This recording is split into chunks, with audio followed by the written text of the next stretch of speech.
देश में कोरोना संक्रमण से मचे हाहाकार के बीच पूर्व प्रधानमंत्री मनमोहन सिंह ने प्रधानमंत्री नरेंद्र मोदी को चिट्ठी लिखी है और वैक्सीनेशन को तेज करने का सुझाव दिया है। कोरोना से हो रही तबाही का जिक्र करते हुए पूर्व पीएम ने वैक्सीनेशन को लेकर 5 सुझाव दिए हैं। इनमें यह भी कहा गया है कि 45 साल से कम उम्र के लोगों के टीकाकरण की भी छूट दी जाए। पूर्व पीएम मनमोहन सिंह ने कहा है कि महामारी को काबू करने के लिए टीकाकरण महत्वपूर्ण है।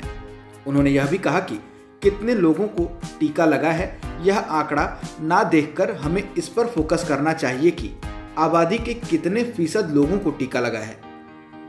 मनमोहन सिंह ने कहा कि सबसे पहले सरकार को अगले 6 महीने के लिए टीकों के दिए गए ऑर्डर किस तरह से टीके राज्यों के बीच वितरित होंगे, इस बारे में बताना चाहिए। उन्होंने कहा सरकार को यह बताना चाहिए कि अलग अलग वैक्सीन उत्पादकों को कितने ऑर्डर दिए गए हैं जिन्होंने अगले 6 महीने में डिलीवरी का वादा किया है। यदि हम लक्षित संख्या में लोगों को टीका लगाना चाहते हैं तो हमें एडवांस में पर्याप्त ऑर्डर देने चाहिए ताकि उत्पादक समय से आपूर्ति कर सकें। दूसरी सलाह में पूर्व पीएम ने कहा सरकार को यह बताना चाहिए कि इन संभावित टीकों का वितरण राज्यों के बीच किस तरह पारदर्शी फॉर्मूले के आधार पर किया जाएगा। केंद्र सरकार 10% आपातकालीन जरूरत के लिए रख सकती है, लेकिन बाकी का राज्यों को साफ सिग्नल मिले ताकि वे उस तरह टीकाकरण की योजना बना सकें। तीसरी सलाह में पूर्व पीएम ने कहा है कि राज्यों को यह छूट दी जाए कि वे फ्रंट लाइन वर्कर्स की कैटेगरी तय करें जिन्हें 45 साल से कम उम्र के बावजूद टीका लगाया जा सके।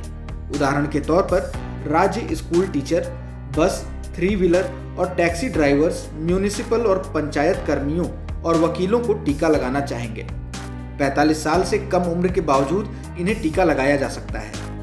पूर्व पीएम ने यह भी कहा कि पिछले कुछ दशकों में भारत सबसे बड़े वैक्सीन उत्पादक के रूप में उभरा है।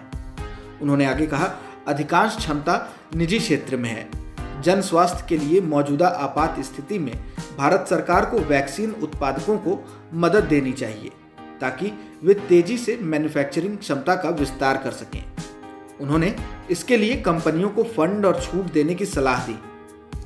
पूर्व पीएम मनमोहन सिंह ने यह भी कहा कि वैक्सीन के घरेलू आपूर्तिकर्ता सीमित हैं, इसलिए ऐसे किसी भी टीके जिसे यूरोपीय मेडिकल एजेंसी या यूएस FDA ने मंजूरी दी हो, देश में आयात की मंजूरी देनी चाहिए। उन्होंने कहा कि इसके लिए देश में ट्रायल के बिना ही उन्हें मंजूरी दे देनी चाहिए।